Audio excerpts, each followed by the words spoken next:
জাতীয় পার্টিকে কোনো গ্রিন সিগন্যাল দিয়েছেন বিএনপির ভারপ্রাপ্ত চেয়ারপারসন জনাব তারেক রহমান। আমার মনে হয় জনগণকে বুঝতে না দিয়ে পর্দার অন্তরালে জাতীয় পার্টি বিএনপি একটা সমঝোতা হয়েছে। এটা ভারতের কৌশল। জাতীয় পার্টি কি যদি প্রশ্ন করেন, এর উত্তর হচ্ছে ভারতের একটা ইনস্ট্রুমেন্ট। জাতীয় পার্টি কোন পলিটিক্যাল পার্টি না। পলিটিক্যাল পার্টির কোনো সংজ্ঞায় জাতীয় পার্টি পড়ে না। গত 15 বছর যাবৎ কোনো পলিটিক্যাল পার্টির ক্যারেক্টারিস্টিক্স এদের মধ্যে ছিল না। এরা ভারতের সেবাদাস। দেখেন, কে বড় ভারতের দালাল, আওয়ামী লীগ না জাতীয় পার্টি? এর উত্তর হচ্ছে জাতীয় পার্টি।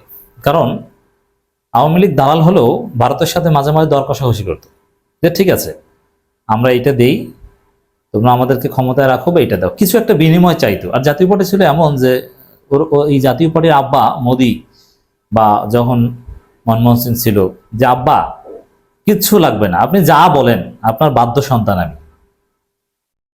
আওয়ামী লীগ তো দর কষাকষি করতো, আর এই জাতীয় পার্টি কোনো দর কষাকষি করতে পারে না, পারতো না। একেবারে টেস্টেড ট্রাস্টেড গৃহপালিত ভারতের দালাল হচ্ছে এই জাতীয় পার্টি। এই জাতীয় পার্টিকে মাধ্যমেই ভারত তাদের বড় বড় অ্যাসাইনমেন্ট বাস্তবায়ন করেছে। যেমন 2014 সালে 5 জানুয়ারি যে নির্বাচন হয়েছে, জাতীয় পার্টি না থাকলে কিন্তু সে নির্বাচন হতে পারতো না। তো ভারত তাদের সেই গৃহপালিত দালাল, এরশাদ ভারতের দালাল, এটা এরশাদের সেই পুরনো জমানা থেকে, এটা নতুন কিছু না, ভারতের দালাল ছিলেন। জিয়াউর রহমানকে হত্যা করেছে এরশাদ ভারতের রয়ের পরামর্শে। অতএব জাতীয় পার্টির প্রতিষ্ঠা, আত্মপ্রকাশ, এগুলো সব সেই ভারতের রয়ের, এটা বুঝতে হবে। আর বর্তমান জাতীয় পার্টি বা 14 সাল থেকে কি করছে এটা তো আমরা চোখের সামনে দেখেছি। এরশাদকে তো আমরা ওইভাবে তার শাসন আমলে দেখিনি, কিন্তু 14 সালে তো দেখেছি।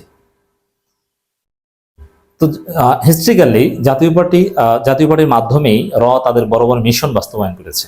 ভারত তাদের বড় বড় মিশন বাস্তবায়ন করেছে। যেমন জাতীয় পার্টি না থাকলে 14 সালে 5 জানুয়ারি ভোটার বিল নির্বাচন করা আদৌ সম্ভব হতো না, জাতীয় পার্টির মাধ্যমে করেছে। এরপরে 2018 সালে বিরোধী দল বানিয়েছে তাদেরকে, 2024 সালের জাতীয় নির্বাচনেও তাদেরকে এনেছে, বিরোধী দল বানিয়েছে। এবার যখনই প্রয়োজন হয় জাতীয় পার্টিকে ব্যবহার করে ভারত। এখন আবার আওয়ামী লীগ পালিয়েছে, কিন্তু ভারত তার হেজিমনি ধরে রাখতে চায় বা নতুনভাবে প্রতিষ্ঠিত করতে চায়। এই জন্য ভারতের ভরসা এখন বিএনপি। আর শুধু বিএনপিকে নিয়ে তো খেলা যায় না, বিএনপির সাথে আরো ভারতের দালাল দরকার। আবার বিএনপিতে জিয়া পরিবার আছে, জিয়া পরিবারকে আবার ভারত বিশ্বাস করে না। এমনকি তারেক জিয়া যতই বলুক, তারেক জিয়াকেও দিন শেষে বিশ্বাস করে না। এই গয়েশ্বর, মির্জা ফখরুল, সালাউদ্দিন এদেরকে হয়তো বিশ্বাস করে, কিন্তু জিয়া পরিবারকে বিশ্বাস করে না। তো এই জায়গা থেকে জাতীয় পার্টিকে এখন দরকার। এই জন্য জাতীয় পার্টিকে নানানভাবে ব্যবহার করছে। কি উদ্ভট কথা বলছে দেখেছেন না জাতীয় পার্টি? তো আর একটা অঘটন ঘটিয়েছে যেটা খুবই সন্দেহজনক।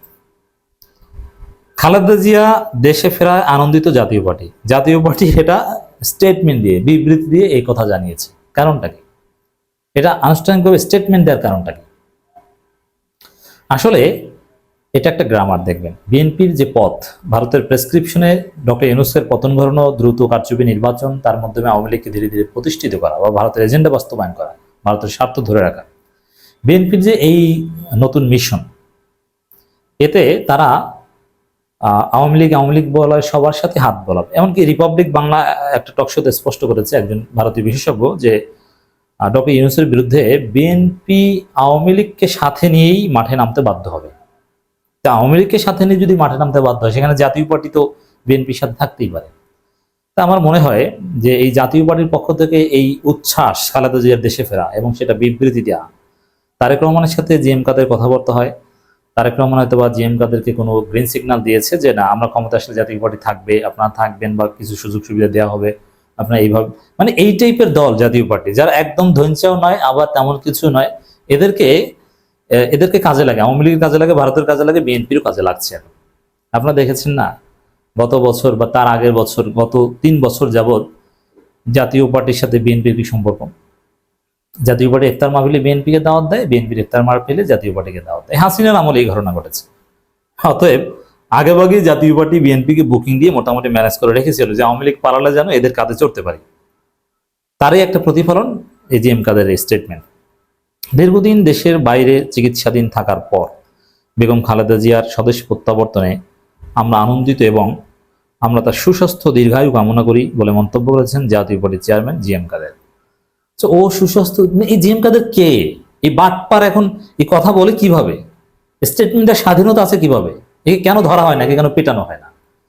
যদিও বিএনপির লোকজন অনেকে জাতীয় পার্টিকে পিটায় মাঝে মাঝে, জি এম কাদেরকে হুমকি দামকি দেয়, কিন্তু ওই যে তারেক রহমানকে ম্যানেজ করা হয়েছে হয়তো ভারতের মতো, এগুলো সব ভারতের খেলা, রয়ের খেলা।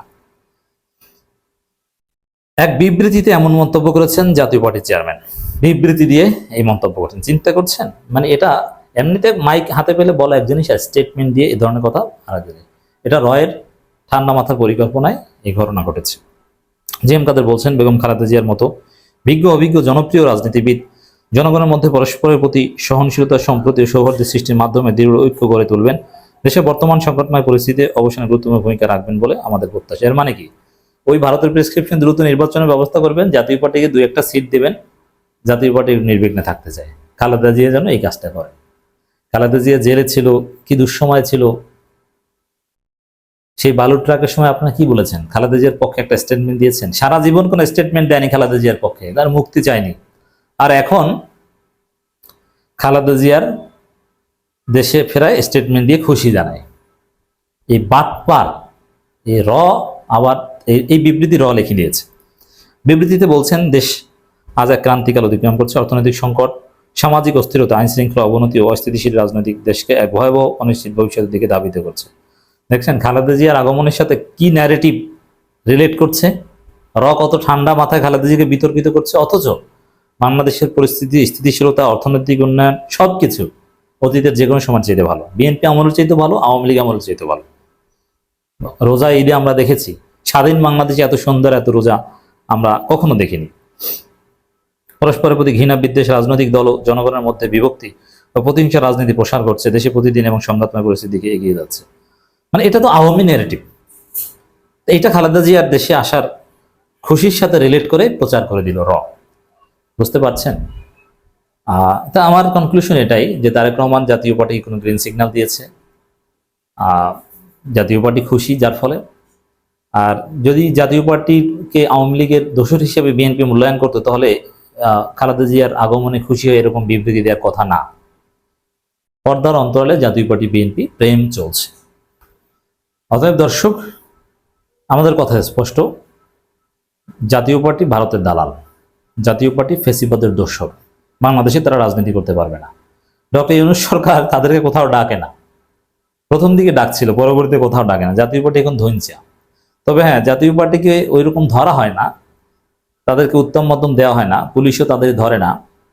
কেন ধরে না? যে জাতীয় পার্টিকে হয়তো সরকার ওরকম বড় কিছু মনে করে না। কিন্তু না, এদেরকে ভারতের ইনস্ট্রুমেন্ট হিসেবে ট্রিট করে, সেভাবে আমাদের এদেরকে ঔষধ দিতে হবে।